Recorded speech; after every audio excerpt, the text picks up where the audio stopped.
falar hoje de depressão pós-parto. É um transtorno que pode acometer mães até 4 semanas depois do parto. A doença tem alta prevalência, muitas vezes é difícil de ser diagnosticada, já que muitas vezes as pessoas próximas não têm conhecimento sobre o problema. A própria paciente não entende o que está acontecendo e passa a se responsabilizar pelo sentimento de tristeza. Os sintomas podem incluir humor deprimido, cansaço, insônia, irritabilidade, ansiedade excessiva, alterações de peso e apetite, dificuldade e perda de prazer nos cuidados com o bebê, e que também acaba causando culpa em muitas mulheres. Segundo Joé Renault, psiquiatra coordenador do programa Saúde Mental da Mulher no Instituto de Psiquiatria da Universidade de São Paulo e coordenador da Comissão de Saúde Mental da Mulher na Associação Brasileira de Psiquiatria, entre 15% e 30% das mulheres têm depressão pós-parto no puerpério. Importante ressaltar que apenas 18% das mulheres diagnosticadas com depressão na gestação e no pós-parto procuram tratamento, em parte porque alguns sintomas confundem com gestação normal, por exemplo, alterações no sono, apetite, cansaço, em parte em razão da crença de que esses devem ser o período de satisfação e alegria, e não de tristeza na vida da mulher. Portanto, essas mulheres sofrem caladas, afirma. A depressão pós-parto ou baby blues? Baby blues é uma condição bastante comum no puerpério, que causa sintomas semelhantes ao da depressão pós-parto. Porém, nesse caso, eles tendem a ser mais leves, transitórios e autolimitados. Esses sintomas geralmente se desenvolvem dentro de 2 a 3 dias após o parto. Atinge o pico nos próximos dias e se resolve espontaneamente em 2 semanas. Após o início, explica o médico. O baby blues é considerado um fator de risco para a depressão pós-parto. Portanto, é preciso prestar atenção aos sintomas e especialmente à duração deles. O baby blues não é um estado clínico grave, como a depressão pós-parto, e exige uma atenção especial da família. É preciso estar atenção, evoluir dos sintomas e perceber quando necessária a possível necessidade de intervenção do especialista para avaliação do quadro clínico da mãe. Normalmente é um período controlável e temporário, que pode ser contornado com estrutura de apoio familiar e firme e estável. Porém, o diagnóstico deve ser também reavaliado caso se prolongue por mais de 2 semanas. A culpa materna. Obviamente, ninguém escolhe ter essa doença, mas quando falamos em transtornos mentais, ainda há muito estigma e desinformação. Junte isso à fragilidade do pós-parto, a situação fica ainda mais delicada. Muitas mães se culpam por sentirem mal, especialmente pelas cobranças impostas pela sociedade, ou mesmo pelas pessoas próximas, de que elas estejam apenas felizes e gratas nessa fase. A pediatra Eliana Sabino passou por um quadro de depressão pós-parto após o nascimento de sua segunda filha, em abril de 2009.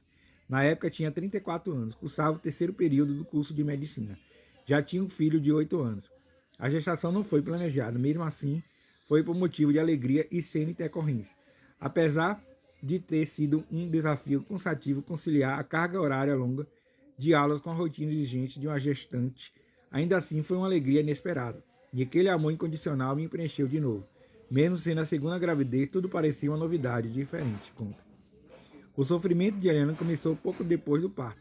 O parto não teve complicação, mas após as primeiras 48 horas lembro da sensação que eu tinha, que era que se estivesse sozinha flutuando em um alto mar, em um silêncio enturnecedor, como se houvesse o mundo inteiro desconhecido abaixo de mim, sobre o qual eu não tinha nenhum controle. Foi nesse momento que recebi uma ligação no meio da madrugada com a notícia de que havia perdido um grande amigo, minha dupla de apoio na faculdade, em um acidente de carro. Ela passou por sintomas como choro, que vinham como uma sensação de bolo na garganta que fazia sentir muito mal, vulnerável e com medo. E foi tudo piorando de forma progressiva. Minha angústia era tão grande que eu não conseguia perceber que precisava de ajuda. Realmente acreditei que estava sendo ingrata por me sentir daquela maneira. Genuinamente pensei que era culpa minha. Uma coisa era certa. Eu tinha muito amor pela minha filha desde o primeiro dia, mas me sentia insegura, incompreendida e angustiada, incapaz de ser mãe, incapaz de amamentar. Existia um auto-julgamento muito grande. Eu pensava que era ingratidão da minha parte, por ser presenteada por Deus com uma filha saudável, e ficar sofrendo sem compreender o porquê. Os sintomas foram piorando a cada dia até chegar às crises de pânico, com choro, dificuldade respiratória, insônia, vômito, falta de apetite e indisposição. Conta. Se tem um período que a mulher é mais estigmatizada ainda, esse é o período e o período do ciclo gravídico puerperal. A gente sabe que, infelizmente, a tristeza é recheada por todos, como se a mulher não pudesse ter o direito de se sentir triste, de se sentir desanimada durante esse período.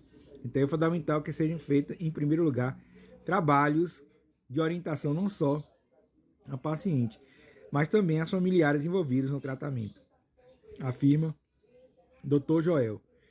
Fatores de riscos para a depressão pós-parto. Segundo o psiquiatra, existem alguns fatores que podem aumentar o risco de uma mulher desenvolver depressão pós-parto, como nível socioeconômico baixo, maior número de filhos, gravidez não planejada, gravidez na adolescência, eventos traumáticos na gestação e no parto, histórico de transtorno disfórico pré-menstrual, transtorno de humor prévio, histórico de abuso físico, psicológico ou sexual, depressão em gestação ou pós-parto anterior, elitismo, consumo excessivo de álcool, tabagismo ou uso de outras drogas, violência doméstica, hiperemese gravídica, náuseas e vômitos intensos na gestação. Como falamos em causa, o médico explica que existe evidência de que as diversas oscilações hormonais desse período, além de vulnerabilidade genética, podem influenciar os sistemas biológicos e circuitos neurais relacionados à depressão. Portanto, são fatores que predispõem à doença. E ainda, segundo ele, cerca de 60% dos quadros de depressão pós-parto iniciam já na gravidez. Por isso, uma gravidez de risco ou com outros gatilhos estressores é um grande fator de risco para a depressão pós-parto. As mulheres, em geral, estão vulneráveis à questão de saúde mental no período de gestação e puerpério, pois normalmente experimentam situações de sentimento extremamente intensos. O pós-parto apresenta sintomas patológicos maiores que exigem mais atenção durante o período gestacional. Todavia, é preciso que haja ao longo da gestação um acompanhamento que vai muito além do aspecto fisiológico. Grande parte dos distúrbios psíquicos diagnosticados no pós-parto advém da gestação.